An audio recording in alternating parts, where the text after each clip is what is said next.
Want to know more about the home buying process but not sure where to start? This video is for you. Becoming a homeowner is a huge stepping stone in life, and for a lot of people it's one of the most stressful, but it shouldn't have to be.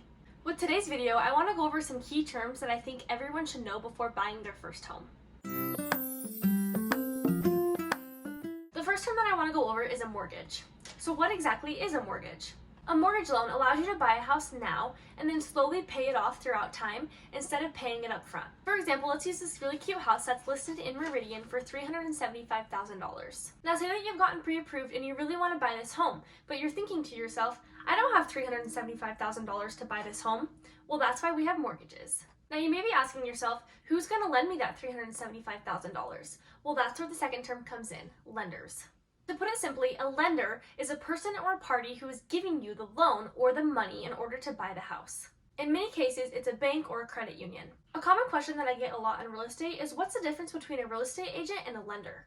And the simple answer to that is me as a real estate agent, I'm working with the buying and selling part of the transaction, whereas a lender is working with the financial part. The next term, which you might have heard before, is pre-approval. So what exactly does it mean to get pre-approved? The process of getting pre-approved is having a lender looking at your financials and seeing exactly what you can get approved for when it comes to buying a house. Some common things that lenders look at to see what you can get approved for is your debt, your income, your credit score, your assets, your employment, and the last thing is what you have for a down payment. So what exactly is a down payment when it comes to real estate? A down payment is the cash that you're bringing up front as the buyer. So suppose you still really love this cute blue house in Meridian and it's still listed at $375,000 and you have $15,000 saved up for a down payment.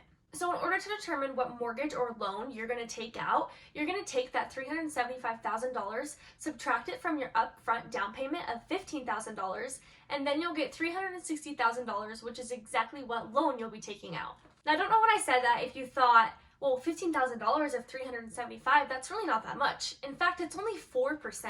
A common misconception in real estate is that you need to put 20% down. And what really determines on the minimum amount that you need to have down depends on the loan. But typically in a real estate transaction, you do not need 20% down. But with that being said, I do recommend having at least 20% down. And that is because if you don't have at least 20% down, you have to pay private mortgage insurance. What is private mortgage insurance? It's pretty much an added insurance policy that protects the lender if you're not to pay your mortgage on time. Private mortgage insurance is rolled into your monthly mortgage payment. And while private mortgage insurance is an initial cost at first, it enables you as a buyer to be able to buy a house now, start building the equity, instead of waiting 5 to 10 years in order to buy the house because you're waiting to save 20%. Next term that I want to get right into is earnest money. So going back to the scenario of the cute little blue house in Meridian, say you still really love this house and when you're making an offer, you want to show your seriousness about how you really want this house. And how we do that in real estate is an earnest money deposit. Typically, it can be from 1 to 3% of the purchase price. The next term that I want to go over is a contingency. So what is a contingency in real estate? A contingency in real estate is pretty much a clause going into a contract that's being submitted. So what this means is, say for example, an out-of-state buyer is selling their home in, let's say, Montana.